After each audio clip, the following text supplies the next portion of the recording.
고난 속에 찾아오는 회의입니다. 고난 속에 찾아오는 회의. 이 세계적인 기독교 변증가이자 작가인 오스 기니스가 쓴 책이 있습니다. 바로 이 회의하는 용기라는 책인데요. 이 책을 보시면 이 그리스도인들은 신앙생활을 하면서 끊임없는 이 회의의 순간을 경험한다라고 하는 것입니다. 회의의 순간. 쉽게 말하면 우리는 하나님에 대한 믿음을 가지고 있음에도 불구하고 우리 삶에 벌어지는 이해할 수 없는 또 설명할 수 없는 그러한 일들을 경험할 때마다 왜? 라고 하는 그러한 질문을 할 수 있다고 하는 것입니다. 특히 고난의 순간에 말이죠. 오스기니스는 우리가 회의를 품게 되는 여러 가지 원인들에 대해서 간단하게 이렇게 설명을 하고 있습니다. 우리가 회의를 품게 되는 여러 가지 많은 이유들이 있겠지만 간단하게 배은망덕에서 오는 회의가 있다고 합니다. 은혜를 알지 못하고 은혜를 잊어버린 그 이유에서 오는 회의죠. 또 한 가지는 잘못된 신관, 즉 하나님에 대한 오해 때문에 이 회의에 빠지게 된다고 합니다. 또 한 가지는 약한 믿음의 기초에서 오는 회의가 있다고 합니다. 믿음이 그만큼 약하기 때문에 우리가 쉽게 회의에 빠질 수 있다는 것이죠. 또 헌신의 부족에서 오는 회의, 또 성장의 부족에서 오는 회의, 사나운 감정에서 오는 회의, 묵은 상처에서 오는 회의, 삶의 여러 가지 궁금증에 대해서 오는 회의, 또 조급증에서 오는 그런 회의들이 있다고 합니다. 우리가 욥의 이야기들을 통해 보게 되는 이 욥이 가지고 있는 이 회의는 사실 굉장히 복잡한, 복합적인 그런 원인을 가지고 있다고 할 수 있습니다. 그러나 그 주된 뿌리는 결국은 하나님에 대한 오해에서 비롯된다고 하는 것입니다. 하나님에 대한 오해. 어제 본문에 이어서 오늘 본문에서도 욥은 하나님에 대해서 오해하고 있습니다.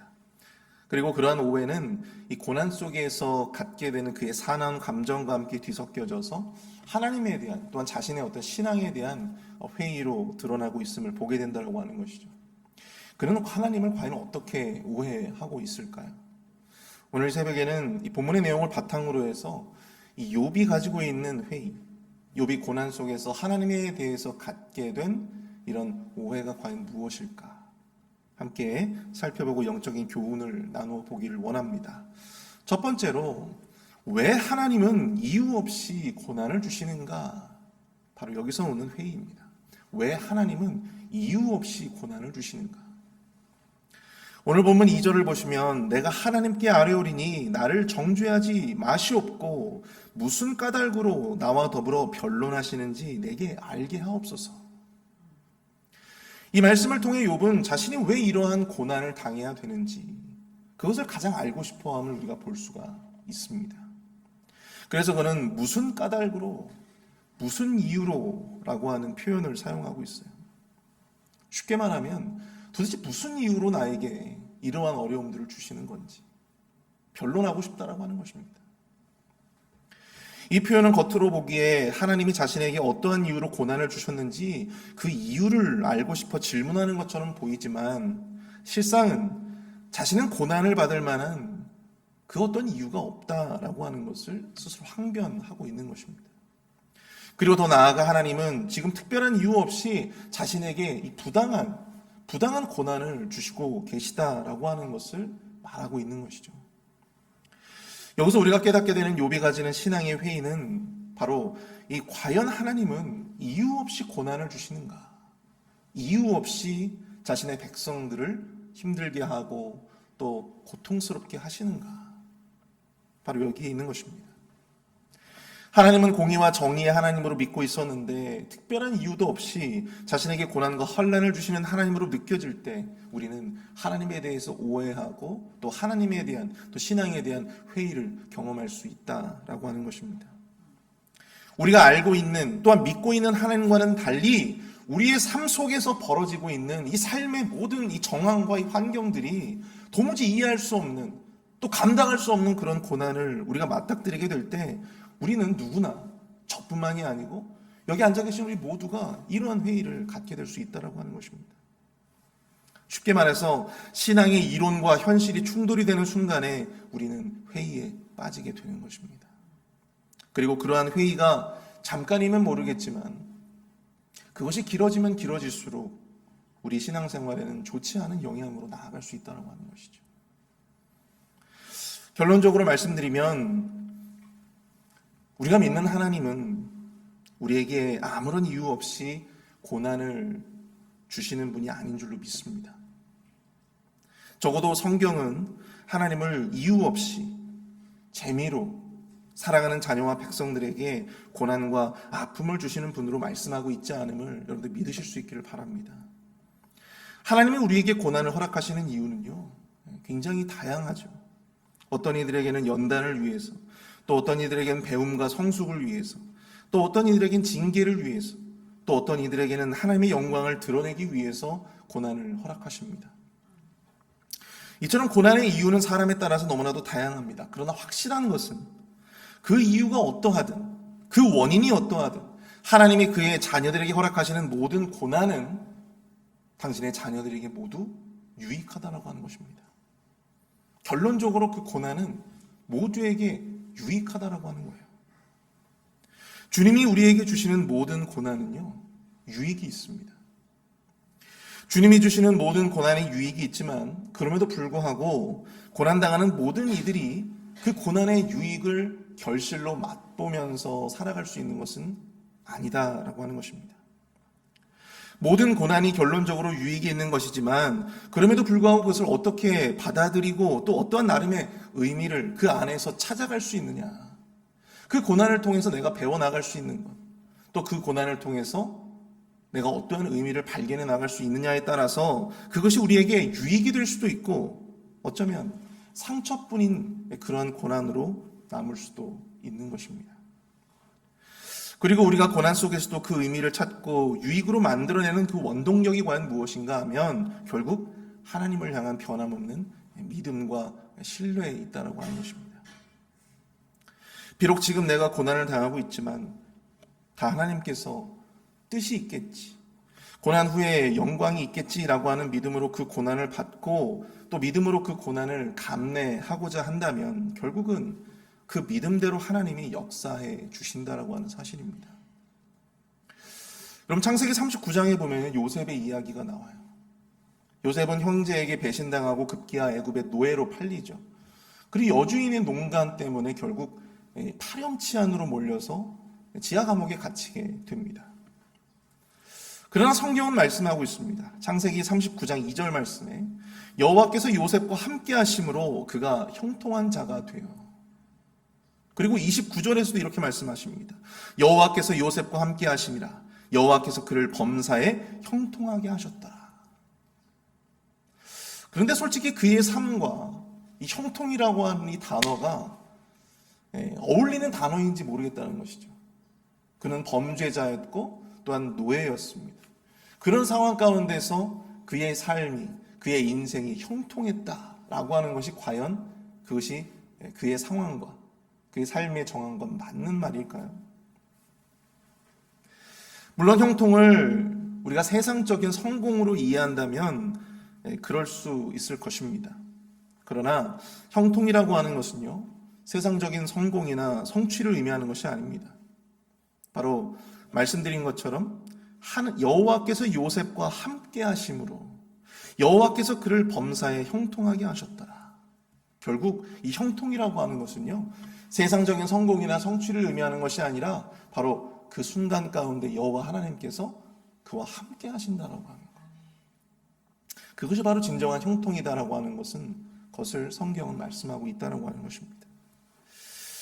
그러므로 우리는 고난 속에서도 그 고난과 함께 해주시는, 우리와 그 고난을 함께 감내해 주시는 하나님을 경험할 수 있습니다. 우리는 고난 속에서도 얼마든지 형통한 삶을 누릴 수가 있다라고 하는 것입니다. 그 가운데서도 얼마든지 하나님이 우리와 함께 하심을 깨닫고 그 고난이 주는 의미를 발견해 나아갈 수가 있다라고 하는 것입니다. 그리고 그 속에서 그 고난은 우리에게 유익이 될 수 있는 것이죠. 사랑하는 성도 여러분, 어떠한 철학자가 이런 이야기를 했습니다. 모든 인간의 인생, 삶은 결국 해석이다. 신앙은요, 이 하나님을 향한 의미를 찾아가는 해석의 과정입니다. 믿음이라는 것은 결국 우리가 경험하는 모든 삶을 의미 있게 해석하도록 돕는 안경과 같은 것입니다. 여러분들은 과연 어떤 안경을 쓰고 우리가 경험하는 고난을 받아들이고 계십니까? 그것을 바라보고 계십니까? 믿음의 안경이 없다면 우리가 경험하는 모든 고난은요, 아무런 이유도, 아무런 쓸모도 없는 그저 고통과 상처, 그냥 빨리 넘겨버리고 싶은 하나의 과정에 불과할 것입니다. 그러나 우리가 믿는 이 믿음의 안경을 쓰고 우리가 경험하는 모든 고난의 의미를 찾아가는 노력을 기울인다면 하나님이 예비하신 그 고난이 진정으로 궁극적으로 우리에게 진정한 유익이 될 줄로 믿습니다. 아무쪼록 우리 모두는 이 고난 속에서 이유가 아닌 의미를 찾아가시는 저와 여러분들이 될 수 있기를 축복합니다. 믿음의 안경을 쓰고 우리가 경험하는 고난을 바라보십시오. 그것을 여러분들이 경험하실 수 있기를 바랍니다. 하나님이 예비하시는 고난의 유익을 온전히 따라가시는 저와 여러분들이 될 수 있기를 축복합니다. 두 번째로, 왜 하나님은 신실하지 않으신가? 왜 하나님은 신실하지 않으신가에 대한 회의예요. 오늘 보면 8절부터 13절까지의 내용들을 보시면 욥은 하나님의 신실성에 대해서 의문을 제기하고 있습니다. 욥은 하나님께 흙을 뭉치고 또 피부와 살을 입히시고 또 이 뼈와 힘줄로 엮어 자신을 창조하시고 생명과 은혜를 더하셨는데, 이제는 그런 하나님께서 자신을 죄인으로 인정하시고 자신을 멸하고 자신을 티끌, 다시 먼지로 돌려보내려 하신다고 항변하고 있습니다. 쉽게 말해서 만들어 놓을 때는 언제고 이제 와서 자신을 죽이려 드느냐, 멸하려 드느냐라고 하는 것입니다. 이랬다가 저랬다가 왔다 갔다 하면서 신실하지 못한 하나님의 모습을 들어서 원망하고 있다고 하는 것이죠. 낳은 자식을 해하는 부모가 신실하다 할 수 없듯이 창조한 창조물을 자기 마음대로 해하려 하는 그런 하나님의 모습이 그에게는 신실하지 못한 하나님의 모습으로 비춰질 수 있다고 하는 것입니다. 욥이 이러한 표현을 한 데에는 당시 고대 근동 지역의 신관 때문인데요. 여러분 가운데 이 그리스 로마 신화를 읽어보신 분들이 분명히 있을 겁니다. 어쩌면 그 책을 읽어보지는 않으셔도 거기에 등장하는 여러 신들의 모습들을 아마 여러분들이 많은 매체로부터 들어보신 적이 있으실 거예요. 마찬가지로 당시 그 지역의 사람들이 믿었던 신들, 그리고 그들의 신화를 보면 신은 매우 이기적이고 변덕스러운 존재로 그려지고 있다고 하는 것입니다. 지나친 재물을 요구하고 그 재물을 주지 않을 때에는 어떻게 해요? 아주 막대한 어떤 피해를 인간들에게 주고 횡포를 가하는, 위협을 가하고 심술을 부리는 그러한 존재로 신이 그려지고 있다고 하는 것입니다. 사실 우리나라의 고대 신화에도 이러한 성격의 설화나 민담들이 존재하고 있죠. 그래서 그들을 위로하고 진정시키기 위해서 우리나라에서 뭘 합니까? 굿판을 벌이잖아요. 신을 달래기 위해서. 욥은 자신이 믿어왔던 이 신실하신 하나님에 대한 관점이 자신이 경험했던 이 고난을 통해서 많이 무너졌음을 볼 수가 있습니다. 다른 이방의 신들처럼 변덕이 죽을 듯하고 자기 뜻에 맞지 않으면 온갖 심술과 횡포를 부리는 그러한 존재로 하나님을 인식하고 있는 것입니다. 어디 욥만 그렇습니까? 고난 속에서 우리는 하나님에 대한 서운한 마음이 생길 때마다 이러한 생각들을 갖게 되죠. 우리를 더 이상 뒤로 갈 곳이 없는 벼랑 끝으로 몰아가실 때마다 하나님이 참 잔인하시다, 하나님이 참 냉혹하신 분이구나 라고 하나님을 오해할 때가 있다고 하는 것입니다. 내가 지금까지 이런 분을 하나님으로 믿고 신앙생활을 해왔나? 내가 이런 분을 하나님으로 믿고 사역을 해왔나? 이러한 생각을 가질 때가 있다고 하는 것이죠. 서운한 감정과 회의가 들 때가 있습니다.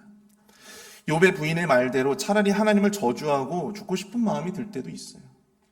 신앙도 포기해버리고 싶고 교회도 교회 앞으로 안 나가, 그렇게 교회도 포기해버리고 모든 것을 다 그냥 놔버리고 싶은 그럴 때가 있습니다. 그동안 우리가 가져왔던 하나님에 대한 신념, 그리고 하나님에 대한 믿음이 사라질 때마다 우리는 그 어떤 절망보다도 더 큰 절망으로 이러한 회의를 갖게 된다고 하는 것입니다. 그러나 사랑하는 성도 여러분, 결코 하나님의 신실하심을 의심하지 마시기를 바랍니다. 때로 우리가 맞닥뜨리는 삶의 환경은요, 우리를 배신할 수 있습니다. 믿음이 있다면, 하나님이 신실하시다면 도무지 일어나지 말아야 될 그런 일들이 우리의 삶의 환경을 침범할 때가 정말 많이 있어요. 왜 복을 받아도 시원치 않을 믿음의 사람들이 왜 고난을 당해야만 하는가? 왜 환난을 겪어야만 하는가? 왜 암에 걸리고 왜 경제적인 어려움을 겪어야 하는가? 왜 인간의 관계적인 어려움들을 겪어야만 하는가? 이처럼 우리 주변의 환경은요, 우리를 끊임없이 배신할 수 있습니다. 그러나 우리 삶에 보이는 것과는 다르게 우리는 하나님의 신실하심을 결코 의심해서는 안 된다라고 하는 것입니다. 그것은 하나님은 신실하심 그 자체이기 때문이죠. 민수기 23장 19절에 말씀합니다. 하나님은 사람이 아니시니 거짓말하지 아니하시고 인생이 아니시니 후회가 없으시도다. 어찌 그 말씀하신 바를 따라 행하지 아니하시며 하신 말씀을 실행하지 않으시랴. 사랑하는 성도 여러분, 우리 하나님은 기타 고대 그리스 로마 신화에 나오는 다른 신들과 같이 그렇게 심술쟁이 또 변덕스러운 하나님이 아니십니다. 하나님은 신실하신 하나님이시며 당신이 하신 말씀을 단 하나도 땅에 떨어뜨림이 없는 그러한 신실하신 분임을 믿으실 수 있기를 바랍니다. 여러분, 고난이요, 예레미야 29장 11절에서 하나님에 대한 솔직한 소회가 여기 등장을 합니다. 한번 보세요. 나 여호와가 말하노라 너희를 향한 나의 생각은 내가 아나니 재앙이 아니라 곧 평안이요 너희 장래에 소망을 주려 하는 생각이라. 시시각각 우리 마음과 믿음을 흔들어대는 상황과 환경을 여러분들 바라보지 마시고 그것에 빗대어 하나님을 함부로 판단하고 회의에 빠지지 마시고 상황과 환경이 아니라 오직 말씀이 드러나고 있는 하나님을 온전히 믿음으로 신뢰하며 나아가시는 저와 여러분들이 될 수 있기를 축복합니다. 시시각각 바뀌는 변덕스러운 상황과 환경이 아니라 그 속에서도 우리를 변함없이 신실하심으로 이끌어 주시고 당신의 자녀들을 멸망이 아닌 생명의 길로 인도하시는 그 주님을 온전히 붙잡고 따라가시는 저와 여러분들이 될 수 있기를 축복합니다. 오늘 우리 말씀을 생각하면서 우리 함께 좀 기도했으면 좋겠습니다. 우리 믿음의 연약함 또 하나님에 대한 무지로 인해서 갖게 되는 우리의 신앙적인 회의, 특별히 고난 속에 불쑥불쑥 찾아오는 회의와 의심 속에서도 언제나 우리를 향한 선하고 아름다운 계획을 가지고 계시는 하나님, 언제나 신실함으로 당신의 자녀와 함께 하시는 그 하나님을 변함없이 믿음으로 신뢰하며 나아가는 주님의 자녀들이 되게 하여 주시옵소서. 함께 우리 믿음으로 고백하며 함께 우리 기도로 나아가도록 하겠습니다. 함께 기도합니다.